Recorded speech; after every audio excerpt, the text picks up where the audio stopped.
Hi, everyone. Welcome back to Wedding Empires. Today, we're going to embark on... What's my name again? I love you, Ben. Today, we're going to embark on something that's super important for wedding professionals, which is mastering your local market and making connections from a local level. Ben, I've set Ben off already. God, we're going to be cracking up all episode. I can feel it. Oh, dear. So, Ben. Hi. How are you? Good. I'm wonderful. How are you? I'm good. How are you, Madelyn? I'm great. Thank you for having me. We're really excited to have this chat with you today. I think that a lot of people can kind of feel like they start a wedding business, they're on Instagram, that's all they need to do, and the people will come. And that's not really how it works, right? Right. No, yeah, there's a lot more than that for sure. So I love that you've a marketing expert, you do coaching, you work with businesses in, various capacities.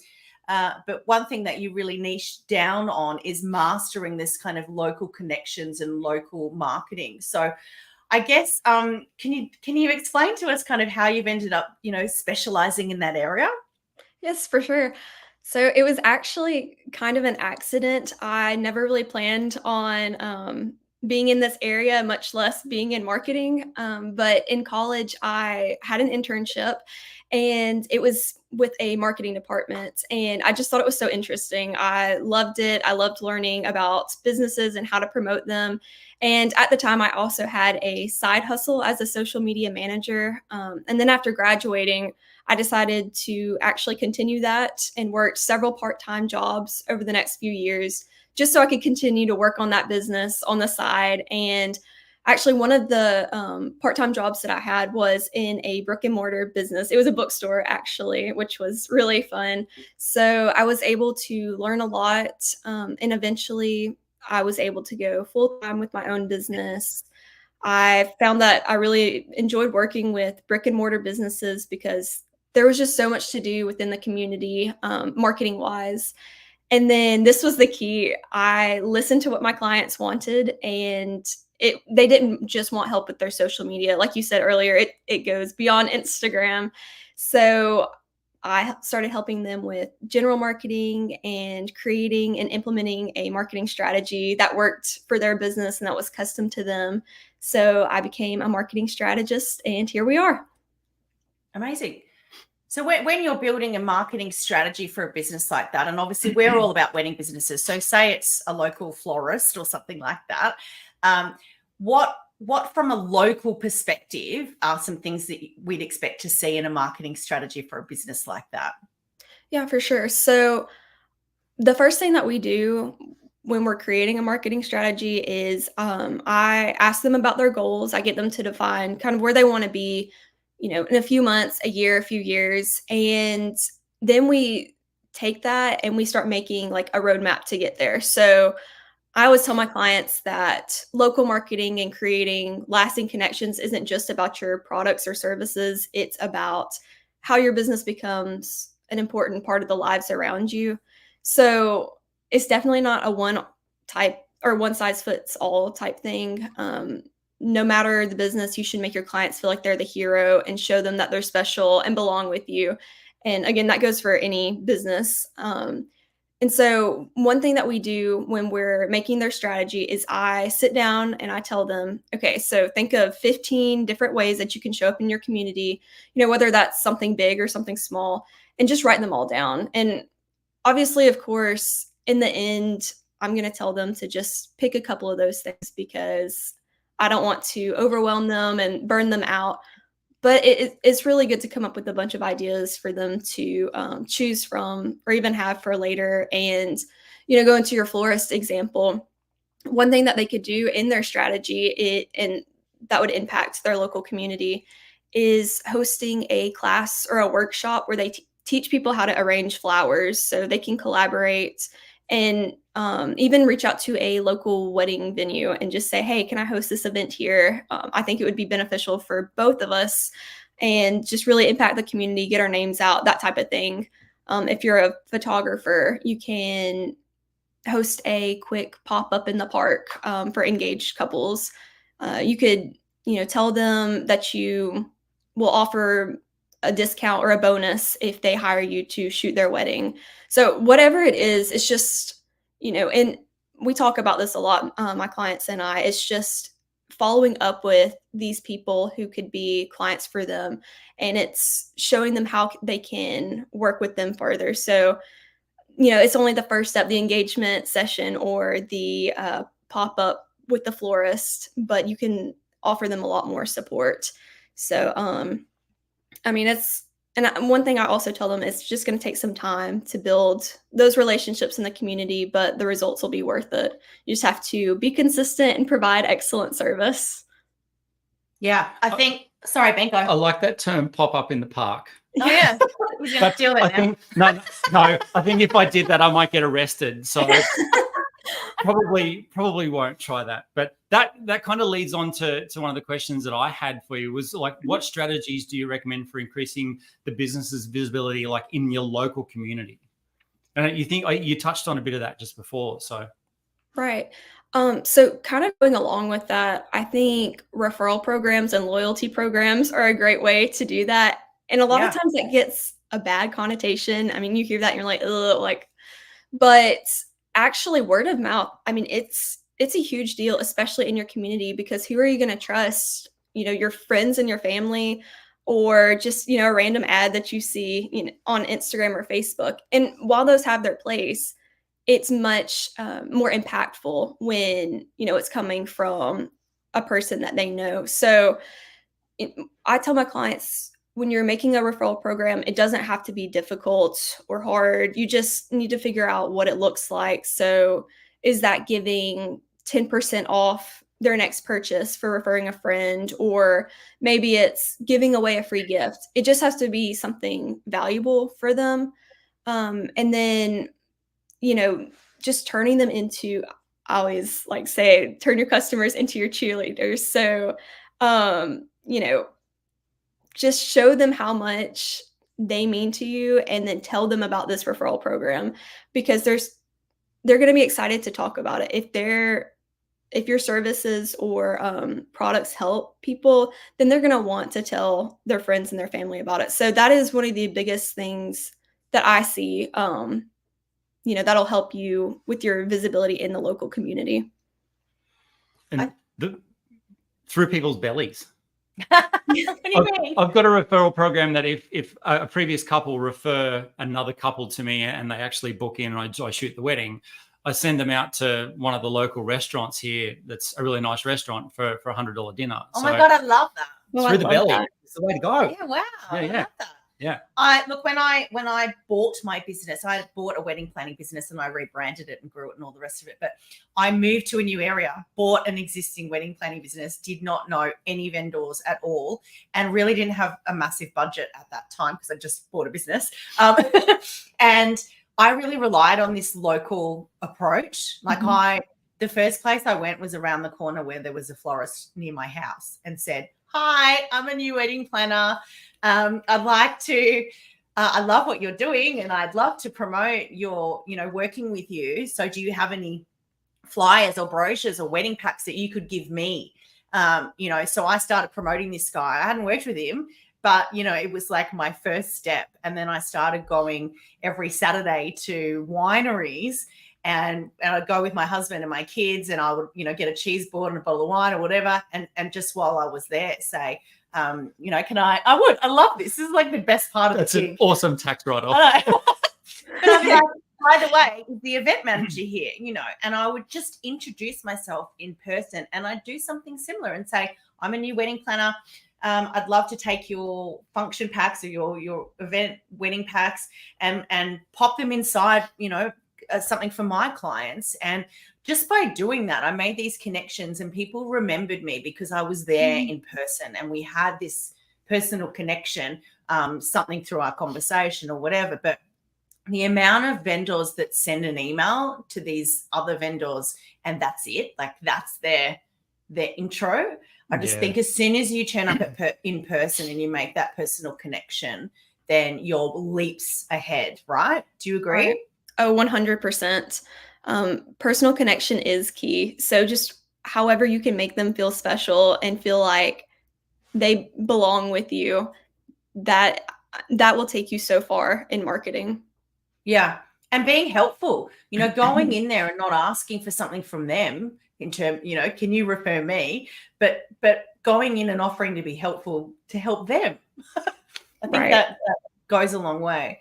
I've found rocking up with a box of cupcakes always goes well too. Oh, I've done that before. Really? Yeah, for sure. Who is this guy? Yeah, I know.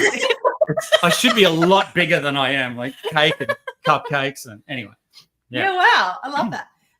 Another cool little thing. I know we're supposed to be asking you questions and we're telling you what we do, but something that I used to love to do after every wedding was to leave a Google local review for every single vendor that I worked with as well. I think that's a really important thing to do. Is that's great. We send them an email and say, "Lovely meeting you, and let's do it again." But go and put a nice review. Help their business with backing up their local reviews. Madelyn, would you agree that asking for those reviews is pretty crucial? Because from experience, no one's going to walk the land sprouting you and telling everyone about you unless you ask them. So, oh, for sure, 100%. It's like you said, no one's just going to think about it. So I always, encourage my clients to prompt their clients also to leave those reviews, just so other people know about them. Something really important that I was taught in my other life, I played in the digital space in the other life, but I was taught that if you don't ask every single person for a testimonial or a review, you're only going to get bad ones. Right? It's true. It's actually true. You need to ask that, people. Because if you don't, you'll just get 5 bad reviews, because they're more motivated to leave a review like that than they are to go to the effort of doing a positive one. That's so true. Yeah. Cool. Yeah. So building local connections, I think it's worthwhile talking about sort of networking as well, like going to networking events. And I don't know if you've got in the States, there's things like BNI. Do you have things like that over there? We don't. I mean, we have networking events, but we don't have that, I don't think. Yeah. So, I mean, I think it's quite common to go to a Chamber of Commerce event or, a local women in business event or something like that. But there's also online systems like we have in Australia. There's something called BNI where they choose one person from each industry in the local area. So there'll be one lawyer, one architect, one wedding planner, one travel agent, and they meet I think once a week, and they try to refer each other business at every opportunity. They try to refer each other business. So there's some interesting things out there that aren't necessarily you've got to go and bring your business cards and do it that way. There's lots of different options out there for building connections in your local area as well, and putting yourself out there a little bit more. So have you got any ideas, I guess, around, apart from walking into their store, any other way that people could build more local connections? Yeah, for sure. So I always tell people that collaboration is so important. And we talked about this a little bit a minute ago, but I think a lot of times people get scared when they have to collaborate with somebody else, because what if they get all the spotlight? What if, they get more business than I do? But it actually goes hand in hand, because more people just might resonate with their business. And another thing that you could do, you said going out and putting up flyers. I think honestly, that's not a bad idea if you just are intentional about where you put. And I think intentionality is the key for good marketing. And so just go, like you said, to networking events, be present on social media, join local Facebook groups, and attend as many community events as you can, and focus on creating connections with others. You don't have to go thinking, I have to tell everybody about my service. Be interested in what they have to say. Interested people make interesting people is something that I've heard a lot. So yeah. Don't worry. Yeah. Can I ask a question that kind of we haven't sort of touched on prior? for someone like me who is fantastic in this scenario, I'll be the judge of that. and I'm out. And so someone like me who is great with a camera, who feels confident when I'm shooting a wedding and that sort of stuff, when it comes to a what do you call it, a networking thing, I'm just like, give me a gin and tonic or a vodka or a martini or something, and I'm just going to go and stand in the corner, because that's not something that I feel comfortable with. Right. Have you got any advice for people that maybe feel that way in those situations? Because that's a really big thing, I think, for a lot of people. Yes. So I am a huge introvert. Networking events are so outside of my comfort zone, and it took me a long time to feel comfortable even going to one. So I totally understand where you're coming from. One thing that I do before every networking event, and I try to go to one about once or twice a month at least, but I set little goals in my head. So I tell myself, okay, if I can talk to, 5 people, just go up, introduce myself, ask them, what they do, what their business is. If I can talk to 5 people, then I can go and get a cup of coffee and just chill in the corner for a minute, hide. But that just kind of helps me have a plan and not feel so overwhelmed. Another thing that I have heard and that I have done, and that I also tell my clients, is to wear a statement piece. Now, I know you're going to laugh, but it works. I've got lots of those. Well, there you go. Yeah. So, whether it's, in my case, I usually try to wear a fun headband or some fun earrings. I know people who wear a sequins jacket, but it gets the conversation going, and people ask them, oh, where did you get, your earrings? And then it just kind of starts the conversation. It's not so scary, I guess, that way. And then really another piece of advice I have for networking events, it's really important to go to those, but I would say it's just as important to follow up with the people that you meet at those networking events. So reaching out saying, I enjoyed meeting you. I loved your business. If there's something that you can help with, now is the perfect time to tell them about it. I like to, after I talk to people, I'll just like make a little note in my phone. Oh, so-and-so is expecting a baby in 3 months. Check in with her. Or, this person is opening a new, opening a new branch, business branch, like downtown, stuff like that. And just making those follow-up emails more personable and more special, I guess. So, but no, I totally understand about the networking event. I just laugh because in the live stream right now, we have somebody on YouTube from the UK. That's Steve from the UK. Oh, is that his name? Yep, that's Steve. He's so funny. He's written that his advice is to have a gin and tonic before you go to the event, and he said that Ben needs to get a pink jacket. Oh, because I actually have a pink jacket and wore it in the UK when I met Steve. So that's where that's coming from. So I might don the pink jacket for a live stream for it. Yeah. So there you go. There we go. Yeah.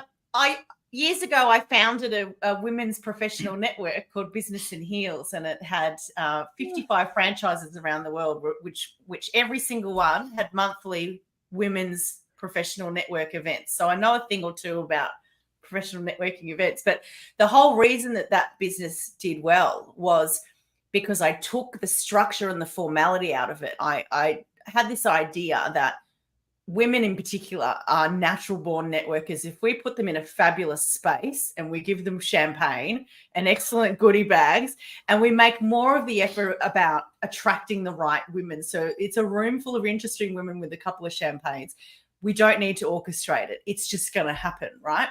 But why that did well, and I think something to consider, is they're not all structured and boring and you're standing around looking at each other with tall tables. And like, there are cool ones out there. So I think if you dig a little bit deeper, you might find your vibe, you might find your people, and it might be in person, it might be online, it might be on Meetup, it might be I think especially with the wedding industry, like, we might connect with a certain sort of niche or age group that, the local chamber of commerce isn't the right fit for us, but that they're not all the same, and you can go out there and you can find your networking vibe and your tribe. And yeah, I don't know. I just thought that was important. In the wedding industry, there's no shortage of those networking events. No, there's not. Yeah. There's one here tomorrow. So, do you want to go? That's the other thing, right? Bring a friend. Yes. Right? Sure. I don't shut up. So I'm the perfect wing woman for these kind of events. You need to come to my networking events then. You can be my wing woman. I'm like, hi, who are you? What do you do? There we go. Oh, cool. This is Ben. He's an amazing, just bring that person with you. Exactly. I'll bring you. Yeah. Cool. All right. So what else can we have a chat about? What about like community impact, right? There's lots of opportunities to kind of build connections in a way like sponsoring local community sports or, getting involved in your community and taking part in things that are important to the community. Have you got any advice sort of around that sort of approach? Definitely. So I am really involved in my city, and they are always putting on events. I mean, it seems like there's something every single weekend. And so a lot of the small businesses that I work with, they don't go to every event, but they go to as many as possible. There was a farmer's market over the weekend, and so a lot of them just went and they mingled in the community. They set up a table close by and just, kind of told people what they did. At Christmas, there's something called a downtown Dickens Christmas. It is the most magical thing. It's like Victorian. I mean, it's amazing. And it's totally volunteer. These businesses don't have to participate, but they go all out. I mean, they dress up, in Charles Dickens era clothes. They, offer discounts to customers. They even offer like free food a lot of times. And it's just going, not even, just participating, but it's going all in as much as they can, and just showing the community like, hey, we have a awesome business. We want to support you. We want to support this town. So I think just, putting yourself out there as much as you can and saying yes to as many events as possible is really important. I love that. I'm a saying yes person, definitely. She said yes to have me here. So. I know. No, that was a bit of a risk, but Wow. Ben, you're great. All right. You're still here. Got to get it together. So I'd like to know, I guess, how, if I'm a little local business, like say it's a florist or whatever, how do I identify the businesses that I want to connect with and kind of, cultivate relationships with those businesses that I want to make those connections with? Yeah. So, I'd first start by observing others and seeing how a partnership can kind of be beneficial for both of you. Going back to the florist, if a florist and a wedding planner, they have a similar audience, but they both offer something different in value. So that kind of partnership would be extremely valuable to them and also to their audience. Maybe they just offer, referrals, or maybe they put on a pop-up in the park, like we talked about earlier. Another option is just to reach out to someone in the business. All of a sudden. What? He is so going to steal that. Yeah. I love it. I'm going to steal it too. So another option is just to reach out to someone who you admire and, ask them if you can share about their products or service online, or in person, and then ask if they would do the same.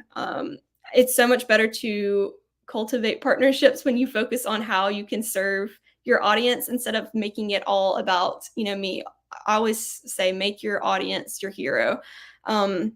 And again, don't be afraid to like step outside of your comfort zone and introduce yourself to other businesses. So that's where it starts for sure.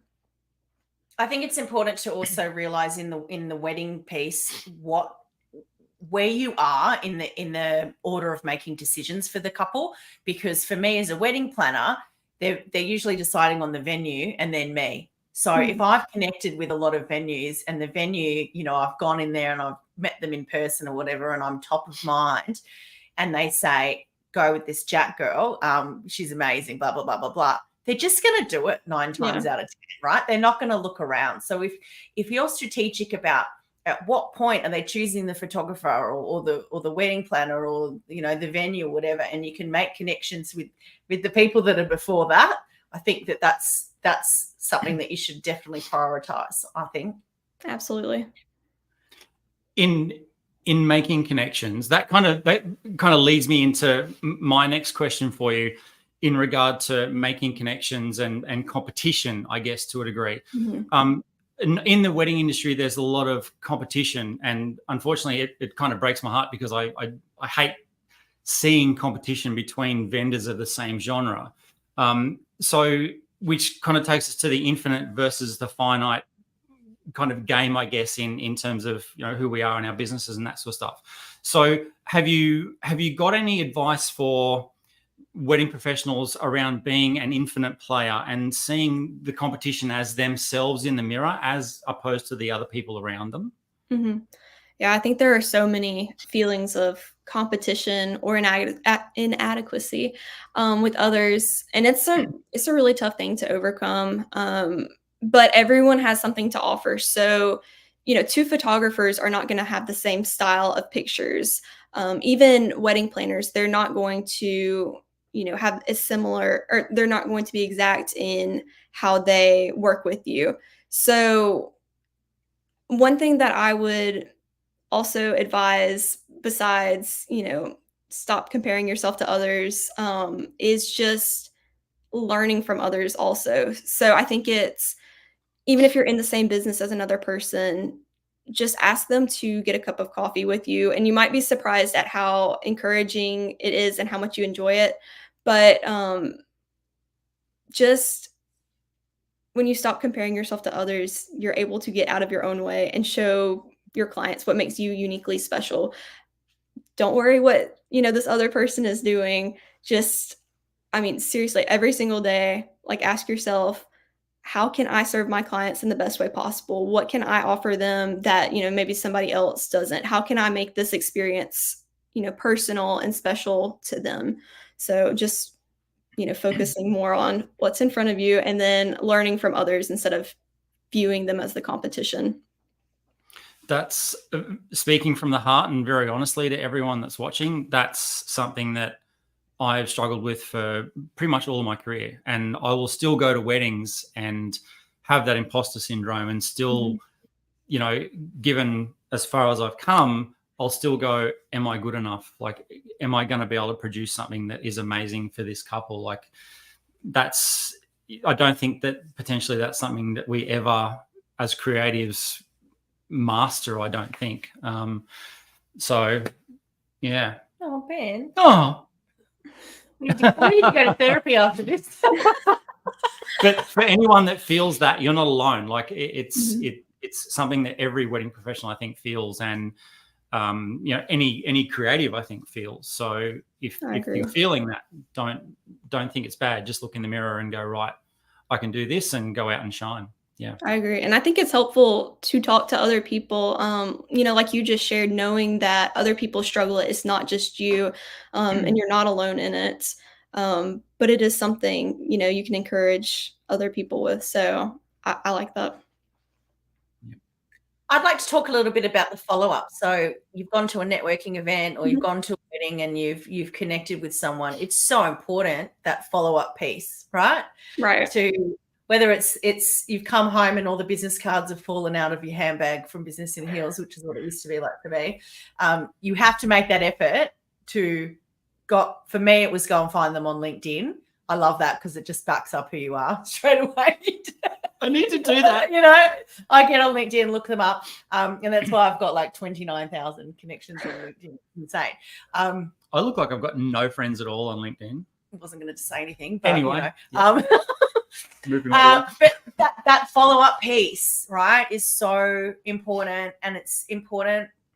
The timing, like you've got to get onto that in the days that follow. Send them that email, you know, especially if that's somebody that you're like, oh my god, I met this, I don't know, caterer, and like just or this celebrant, and that's happened to me a few times where I've gone to wedding specific networking events, and I've heard a celebrant speak. Never worked with her, never done a wedding with her, but I referred her because I just loved her vibe, and you know, after that event, I met couples that I thought they would love. Jessie Bell, her name was Jessie Bell. She was just so funky and fun, and how she looked. And shout out to Jessie Bell. Shout out to Jessie Bell. But like I referred her so many times without ever doing a wedding, just based off how she came across at this networking event that I went to.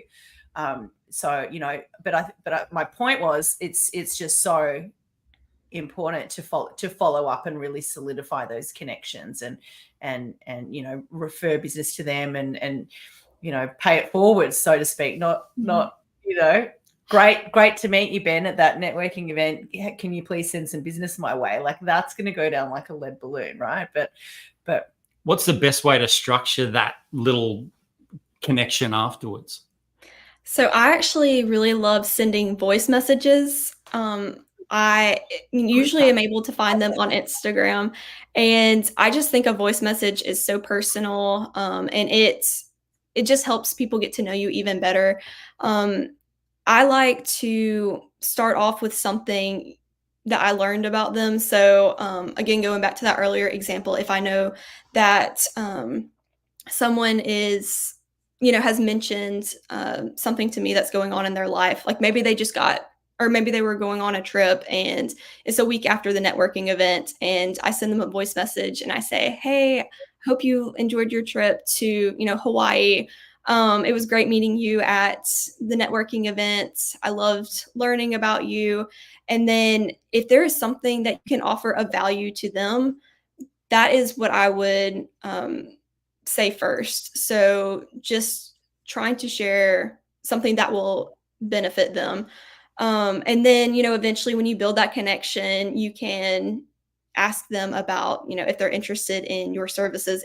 If they haven't already, a lot of times they're already interested in, you know, what you have to offer, how you can help them. But yeah, voice messages, those are awesome. I definitely would recommend those. I never thought to do that. Mm-hmm. That's cool. You do with me all the time. Yeah, but I know you. We're talking about people that I just met. My son would say, yeah, she does it all the time. Yeah. All right. My last question is around productivity. So say you're a one-woman show. Let's go back to the florist example, and you're too bloody busy. You're doing weddings every week. You're meeting clients and ordering flowers and doing all the things that you do. And you're doing your Facebook and your Instagram and your email marketing and everything yourself. How do you make room and kind of, I guess, fit this into your regular routine? You said to me earlier that you try to go once a month to a networking event. Like, have you got tips around that and how someone can kind of slot this into their current routine? Yes, for sure. I love talking about productivity. I know I annoy people because I just think it's so fun, honestly. And I think for marketing, you have to, there's so much going on. You have to be intentional about how you spend your time. So my productivity tips, they might sound basic at first, but like, bear with me. They have been instrumental in my success. So first of all, I have a really good planner and I use it every single day. And I make sure to look at it, you know, first thing in the morning and then throughout the day. Every Sunday afternoon, I plan out my week. So I know some people who do this on Friday afternoons or even Saturday mornings, but for me, typically Sunday afternoons are the best. And I plan out my week, go through, and I write out all of my sort of non-negotiable things that I can't move around. So these would be things like doctor's appointments, meetings, a family member's birthday, a trip, that sort of things that are kind of set in stone that I can't move. And then after I do that, I list the top 3 things that I have to get accomplished that week and get them scheduled on my calendar. So maybe, it's meeting with a big client, prepping for that meeting. That could be like, thing number 1. The second thing is record, a new podcast episode. The third thing could be, if I was a photographer, editing pictures for, this client. So after I list those 3 items, I go through and I write out all my other tasks, things that I want to get done throughout the week, but they might not be quite as important as those non-negotiables or other things that I listed earlier. So putting it in my planner like that helps me focus on my priorities and really get things done, and see, what things are most important. And then another thing kind of going along with that is having theme days. So a lot of times I'm a little ADD. So a lot of times going from task to task is not the best thing for me. So I structure my days around, similar tasks. So Mondays might be my meeting days. So I only, take Zoom calls or meet with local businesses or have phone calls, that sort of thing. Tuesdays, I might, do client work. So I just exclusively, prep for that and help them, help my clients. Wednesdays, maybe it's my content days. So social media posts, batch creating those, writing an email for email marketing, making a podcast, things like that. So having theme days has really helped me, and it helps me know what to expect, from day to day. So I need to do that. What planner do you use? I use the Full Focus planner. I'm obsessed with it. I love it. And you can habit track. It's my favorite. Cool. So Madelyn, you are the very first person to pioneer our new little segment, which is Ben's regular guest question. Ooh, yay. So we're going to ask a regular guest question to all our guests. You're the pioneer. So if you walked outside right now and saw an 18-year-old version of yourself, what advice would you give yourself knowing what you know now? Ooh, in terms of business and life? She's going to reply and say, I'm 18. No, I'm not. No, it's that's been a while. No, that's a really good question. That's a great question. I would tell my 18-year-old self that her life looks absolutely nothing like she thought it would. I would tell her that she feels, confused and like she doesn't know what she's doing right now, but that's okay. And then I would also tell her to learn as much as she can about, really anything, but especially business. Say yes to new opportunities, push yourself out of your comfort zone again and again and again, and make yourself uncomfortable, because that's how you grow and that's how you learn. So I would love to tell her that. Awesome. Cool. Thank you very much for that.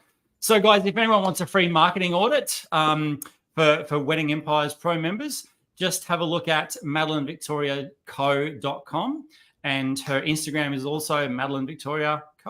I think it's important to mention Madelyn's offering this free audit, and what it is basically an assessment of your business and your online presence and whatnot, and giving you free advice on things that you could do to improve, I guess, the generation of leads and business. Really, am I correct? That's right. Yeah. And just DM me local master marketing on Instagram, and I will give you your free audit. Amazing. I'll call you. Okay, sounds good. All right. Thanks so much, Madelyn. We enjoyed having you here, and I'm sure we'll get you back in the future. For those of you who've joined us live, thank you so much. Love your comments. Lee, I did see that you're calling on Ben now to turn up tomorrow to networking. So I've been called out, yes. I might have to go and be his wing woman. But for everyone else, please go and start your free 7-day trial at pro.weddingempires.com, because we have events like this, but we also have a stack of other free training events for your wedding business in there. And we have literally hundreds of templates to help you with your wedding business. So you can find Ben and I on Instagram and TikTok. Our username is Wedding Empires Podcast. Yes, see you there. See you guys.